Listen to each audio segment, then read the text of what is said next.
So for today's video guys, i-share ko lang sa inyo kung paano ba mag-cash in sa ating mga e-wallet account na walang bayad.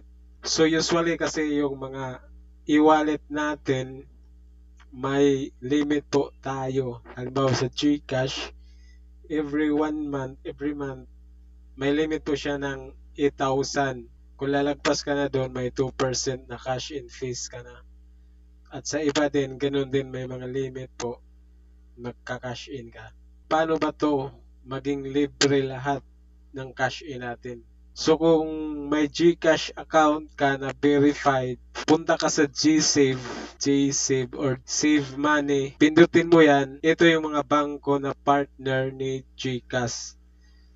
So instantly makapag-open ka ng account dito kung verified yung account mo sa GCash. Piliin mo yung CIMB. Pagkatapos mong mag-open or mag-link ng account dito sa CIMB, punta ka sa Play Store, i-download mo yung CIMB apps. Pagkatapos, i-open mo yung account mo. So ito yung dashboard ng CIMB account mo. Halimbawa ganito. Punta ka sa cash in, pindutin mo yung cash in. Pag nakapasok ka na sa cash in, ito may option sa taas, online or over the counter. Siyempre piliin mo yung over the counter. Tapos under over the counter, other payment center. So ayan, other payment center, pindutin mo yan. Dito ka mapupunta.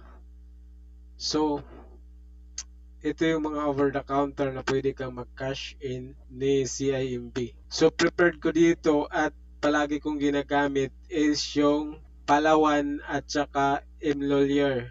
Nagtry ako sa Cebuana, napakaraming chichiburitsi, maraming form na dapat mong fill upan pag bago ka. So hindi ako tumuloy sa Cebuana, nag-stick ako sa dalawa dito is yung Imlolier at saka Palawan. Piliin natin ngayon sa yung Imlolier. So pag pinindot natin yung Imlolier, ayan, pwede ka na mag-enter ng amount dyan. So mag-enter tayo ng 20,000. Pagkatapos natin mag-enter ng amount is click lang natin yung continue at ito yung lalabas. So we sent you an email.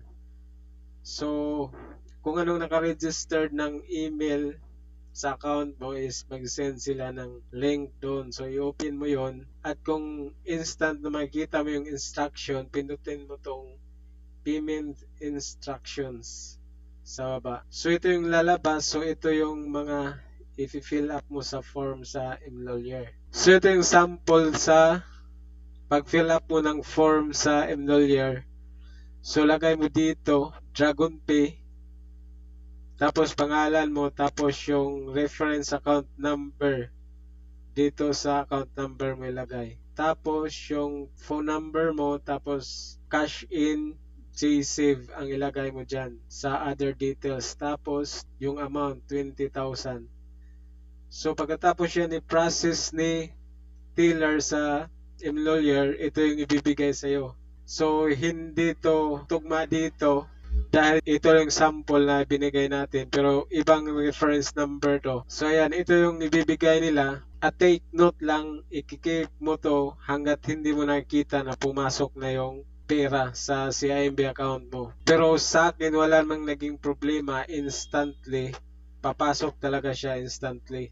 So since ang purpose dito is magka-cash in ka sa GCash man or PMaya or other e-wallet, pindutin mo lang yung transfer. Punta ka sa CIMB account mo, i-transfer mo yung pera sa e-wallet mo, GCash, PMaya, Palawan Pay or other e-wallet. Wala po siya 100% pong walang bayad. Ito lang po ang gagawin natin kung malakihan na gusto nating walang fees or walang charge sa pag-cash in sa mga e-wallet natin. So ganito po yung gagawin. So take note lang guys na halimbawa mag-cash in ka ni Palawan or ni Imlolier, each of them are 5 transaction lang ang allowed. Hindi po lalagpas ng 5 per day. At yung walang bayad po na cash in is hanggang 30,000 pababa lang po. pag lumagpas ka ng 30,000, may 30 pesos na po na bayad. Kung malakihan yung pera mo, halimbawa 50,000, so pwedeng hatiin mo yan, dalawang transaction para hindi ka makapagbayad ng fees. So hanggang dito lang sa video na to at ganun lang ang gagawin natin kung gusto tayong mag-cash in ng malakihan na walang bayad. So sana may natutunan kayo sa video na to at kung hindi ka pa nakapag-subscribe, mag-subscribe na at hit na rin ang notification bell para updated ka sa mga bagong video.